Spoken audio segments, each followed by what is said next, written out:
Hey, what's going on, guys? So the ESL Mobile Open's first split is completely finished, and I'm going to go ahead and give you guys a quick recap of everything you've missed so far in this tournament. And before we get started, of course, a big thank you to ESL for partnering with me on this video, so that way I can give you guys some exclusive looks at what's going on inside of this tournament. So the first split consisted of 4 weeks of gameplay and then 1 day of finals, which just happened this past Sunday.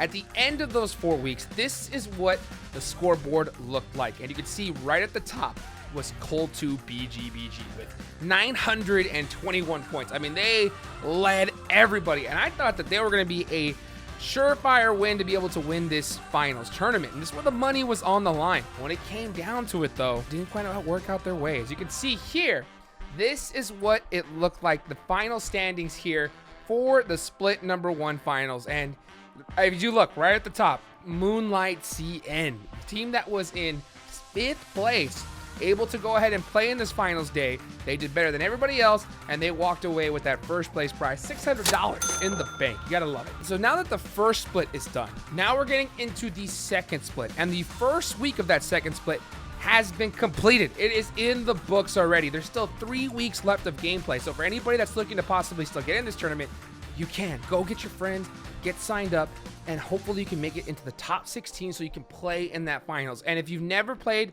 I've said this multiple times, if you're looking to get into competitive, or if you've never even tried it before, the ESL Mobile Open is the best place to do so. Make sure you check the link in the description below, and that way you can get signed up and start playing. You'll really enjoy it. So now that we got that out the way, let's go ahead and get started with the recap for the first week of this new split. And we're gonna be covering some new squads. I mean, there's still a lot of new teams getting involved here in this tournament. So let's get started. And my play of the week is gonna go to none other than the Bun Fan Club. That is correct. A team that I have not covered at all so far, and you're gonna see Tribun here. This is right off the drop, and he is going to make some plays. You can see in the kill feed, 1 knock off the bat. He's got a double barrel shotgun and an M16, and he is laying down the law. That is 3 knocks so far, and now there's just 1 left. Shotgun versus shotgun.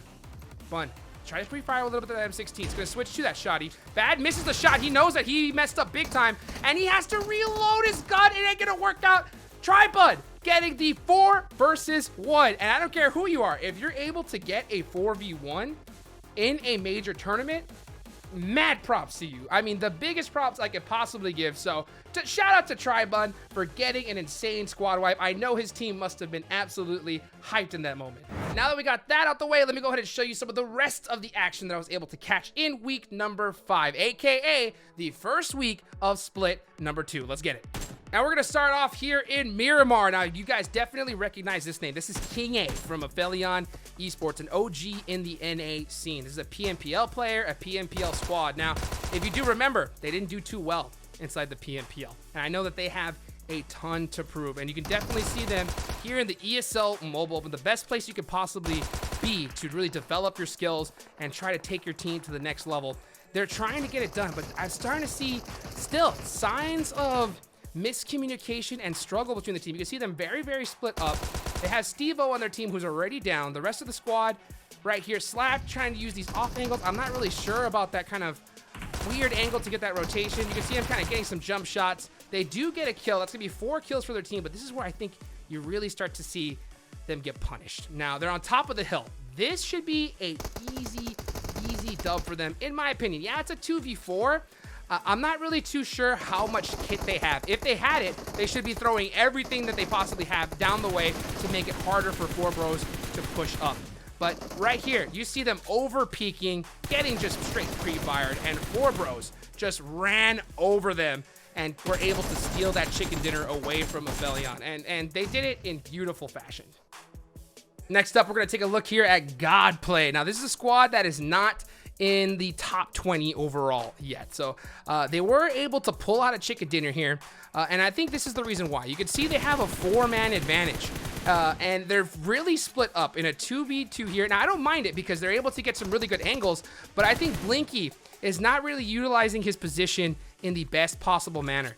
Right now, he should be using all his shots just down the way, sending the rest of the 3-man to just kind of full send and take out these last 2 members. It should be an easy finish, but they're playing a little bit hesitant. And I mean, for a newer squad, this is going to be something that you see. Regardless, they're able to press, they get 1 knocked, but they're able to get the finish. So a good chicken dinner regardless. That's something, though, I would really like to see them fix. Just play a little bit more aggressive and be able to really utilize each other's positions a little bit better. Now we're going to move over to a familiar team, and that is Level X. You're going to see Carnage, Double E, with only a duo, and he's kind of stuck out by himself right here. And what I love to see is his use of nades. And the reason why he's using nades in this position is because he doesn't want to shoot and give away his spot. Apparently, Acme has no clue where he is until he finally shoots, but by then, it is too late. Now you're going to see Extreme Ice, God Eater, gonna catch Spec from Ghost Gaming out there out on the side. So beautiful heads up play for them. They have 9 kills. You can see them trying to get the last one on the Tempest, and they're gonna do that to take the chicken dinner for game number 1 of their group.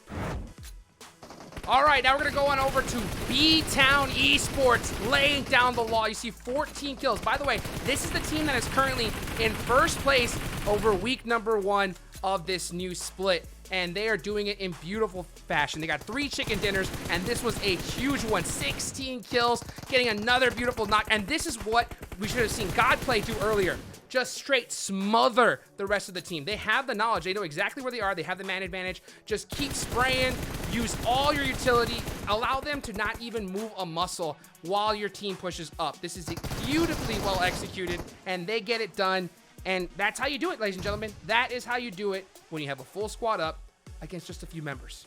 Just flex your chest and lay down the law. Now moving on over to Sandhawk, we're going to look at Top League Esports MX, currently sitting 6th overall in week number 1. You can see Papa Blue get a nice little knock, but they have a good feeling. They saw the kill feed that somebody did get knocked. They're going to get the finish and take that point away from Papa Blue. Now I love to see LA10 clear his back, check in the blue zone just in case, just in case we don't want anything to happen. But here's the problem. The rest of the team sent it solo, and they end up getting caught by a snake. This is where disaster really starts to strike. Right here, you should see the rest of the team press up and lay suppressive fire, especially when you have a man advantage. This is kind of the theme of this entire day-to-day, because this is something that I want to see teams really fix. That nade, too close for comfort. 1 HP, they're able to get the reset, but you're going to see the other squad, BST, do exactly what they need to, and that is apply a pressure to a team that has a full squad up and is playing passive. You can just see LA10. He has no clue what to do here. He is just laying in the smoke. They're all running by themselves. They're not working as a team, and you really hate to see this because this should have been an easy chicken dinner for them. LA10's going to get just straight bodied by Killa. I mean, what an appropriate name. Even getting on top of the rock, the confidence. You're going to see Kid Keo try to do everything he can, but it ain't going to be enough. BST showing the confidence, and this is exactly what I'm talking about. Even if when you have all the cards, it can easily turn around on you. The ESL Mobile Open, they ain't playing games here. Now we're going to take a look at the legendary squad that is Nova Esports. Now, surprisingly, they're only in 15th place overall, but I mean, we're going to definitely see this team just bloom more and more as time goes on. I mean, you can just see the synergy, the gun skill. They got it all. It's only a matter of time before the squad really takes it to the next level. And this is what I love to see. This is what everybody should be looking at when it comes to late game. Beautiful synergy, a ton of pressure they're applying. Sky's on this off angle, missing a helmet. So he needs to be very, very careful with these peaks. One shot and it's done. He is straight knocked. And you can just see him using that TPP advantage, just getting intel for the rest of his squad. The teams that are just over here and the rest of the side, they're going to have to clear each other out. While Nova just looting up, hanging back, still applying pressure. Skies does get knocked, and that, I think, is a consequence of just having no gear towards the end. The rest of his team is going to still be up, and they're going to play this very, very carefully. The blue zone just going to shut down the rest of the squad, and they're going to get a huge chicken dinner. And last but not least, we got to take a look at DMZ. This is the team. Look at that, 16 kills, and they are feeling themselves. Rojas got that grenade. Have to switch it to the high toss, man. That's exactly what you need to do. He says, you know what? Never mind. I'm just going to low toss it. Why not? I'm just tired of that nade. I want to throw this second one. I want to let him know, hey, we're coming for you, buddy. we're coming for you. That's the pressure. High IQ plays here from Rojas. That nade, that's going to be the one to get it done. Like I said, he knows what he's doing. They're going to be looking for this last person. They know exactly where he is. All right, guys, so that's all I got for you this week. Another big thank you, of course, to ESL for partnering with me in this video. Hopefully, I'll be able to catch you guys and show you here on this channel next week. So, see you next week. See ya.